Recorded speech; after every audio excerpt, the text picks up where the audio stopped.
প্রিয় ময়মনসিংহ জেলা এবং মহানগরবাসী, আপনারা কেমন আছেন? খুব দুর্বল আলহামদুলিল্লাহ আসলো যে। কেমন আছেন আপনারা? আলহামদুলিল্লাহ। আলহামদুলিল্লাহ রব্বিল আলামিন ওয়াসসালাতু ওয়াসসালামু আলা রাসূলিহিল কারীম ওয়া আলা আলিহি ওয়া সাহবিহি ওয়া আহলি বাইতি আজমাইন।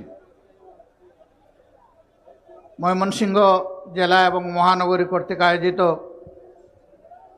আজকের এই ঐতিহাসিক কর্মী সম্মেলনের সম্মানিত সভাপতি, বাংলাদেশ জামাতে ইসলামী ময়মনসিংহ মহানগরী শাখার সম্মানিত আমির কামরুল হাসান ইমরুল, মঞ্চে বসা বাংলাদেশ জামাতে ইসলামীর অন্যতম কেন্দ্রীয় নির্বাহী পরিষদের অন্যতম সদস্য, প্রচার বিভাগের সেক্রেটারি, ময়মনসিংহের কৃতি সন্তান